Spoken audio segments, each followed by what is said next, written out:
Menjadi orang nombor satu di jabatan yang sering dicop sebagai penyelesaian masalah hidup bukanlah sesuatu yang mudah. Apatah lagi di wilayah Persekutuan Kuala Lumpur, ibu negara Malaysia yang terkenal dengan 1001 ragam warganya.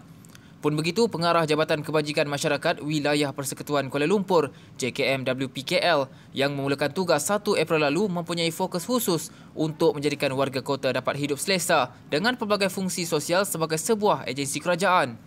Fatimah Zuraida Saleh sedar bukan mudah untuknya dan kaki tangan jabatan memuaskan hati rakyat di bandar raya itu.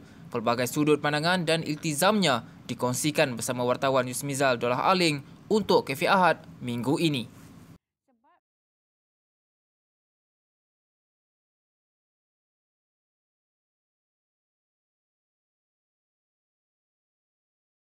Apabila ditukarkan kat sini, saya melihat bahawa ada perkara-perkara yang telah diputuskan di peringkat dasar yang perlukan perancangan yang besar seperti dalam rancangan Malaysia ke-11 perlu diimplementasi di sini. Ya, khususnya sebagai pengarah negeri, saya perlu mengimplementasi semua yang telah diputuskan di peringkat dasar kepada warga kota. Jadi kalau nak ikutkan di bawah Jabatan Kebajikan Masyarakat ni, kita ada 10 kumpulan sasar. Ya. Jadi kalau 10 kumpulan sasar ni sangat besar, sangat luas. Dan bagi merencana ataupun bagi memastikan semua program yang telah dirancang oleh Kerajaan berjaya, kita harus membuat rancangan yang terperinci ya, untuk warga kota. Dan fokus saya pada apabila berada di sini adalah untuk membantu mengembalikan kefungsian sosial terutama kepada mereka yang memerlukan. Ya. Sebab bila saya duduk di sini dalam tempoh 6 bulan ni, saya tengok banyak masalah-masalah sosial yang dihadapi oleh warga kota, terutama mereka yang berada di PPR, ya, Projek Perumahan Rakyat.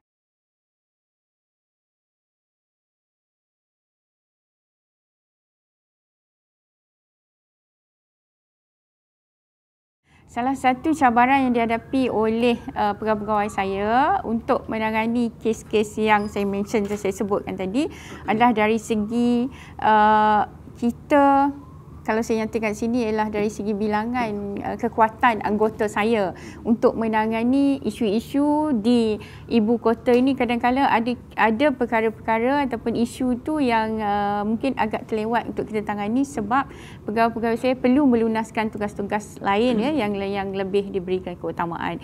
Namun begitu, pada masa yang sama kita tidak menjadikan itu sebagai halangan yang utama walaupun ianya cabaran, kerana kita juga mempunyai rakan-rakan strategik yang lain yang dapat membantu jabatan lah ya. Contohnya kita ada pertubuhan bukan kerajaan yang bersama-sama dengan kita. Kita juga ada syarikat korporat ya seperti Maybank, CIMB yang sanggup bersama-sama dengan kita, dan juga kita juga mempunyai NGI ya, non government individu yang turut bersama-sama dengan kita.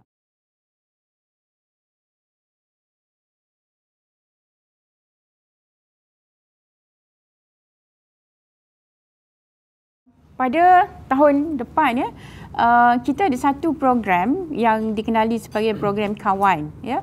Program Kawan ini adalah program yang telah dilancarkan oleh Yang Amat Berhormat Timbalan Perdana Menteri berangkap Menteri Pembangunan Wanita, Keluarga dan Masyarakat ya. Yang mana program Kawan ini adalah program berbentuk touch point ya, sentuhan hati rakyat. Kita turun bersama-sama dengan rakyat untuk mengenal pasti apa isu dan masalah di kawasan berkenaan ya. Program-program yang akan kita laksanakan adalah program betul-betul dengan program mendekati rakyat. Kita akan bawa tim kita. Jabatan Kebajikan Masyarakat akan turun betul-betul di kawasan yang mana rakyatnya ramai dan mempunyai banyak isu ya. Dan untuk tahun hadapan kita akan fokus kepada semua parlimen di KL ini untuk kita beri perkhidmatan tersebut. Perkhidmatan ini percuma ya, yang mana kita dekat dengan rakyat, dan perkhidmatan ini yang kita sediakan adalah permohonan bantuan. Ya, pegawai-pegawai saya akan terus ke sana. Jadi kalau ada kes-kes yang memerlukan bantuan, terus kita boleh buat siasatan di sana.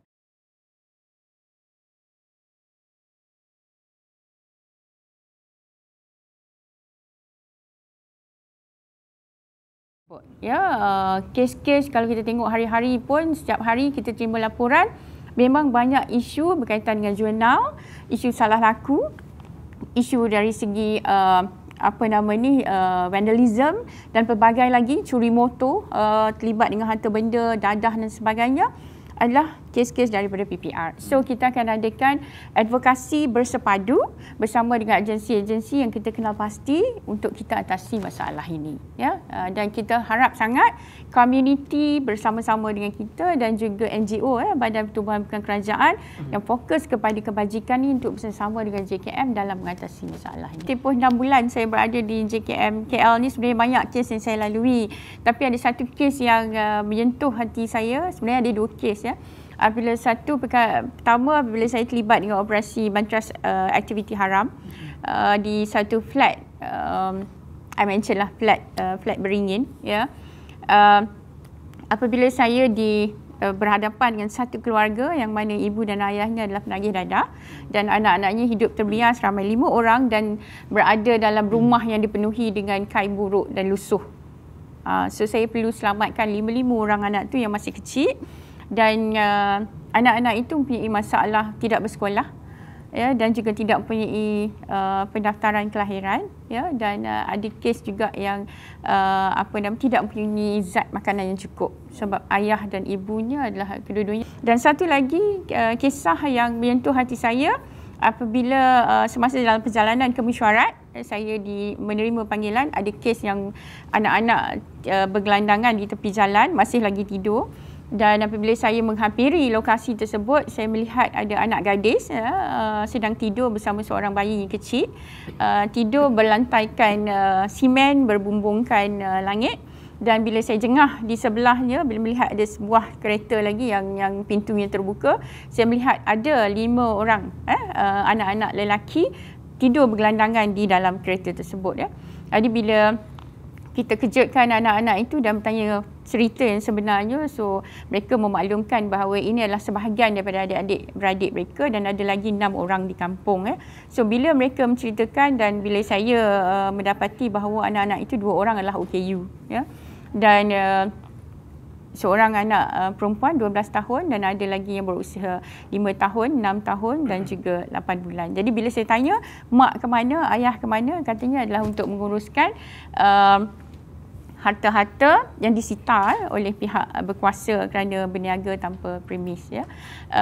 Jadi apa yang menyayat hati bila anak-anak itu terpaksa berada di dalam situasi yang tidak sepatutnya susulan daripada kegagalan kefungsian keluarga untuk membekalkan perkhidmatan ataupun kemudahan yang sewajarnya kepada anak-anak itu.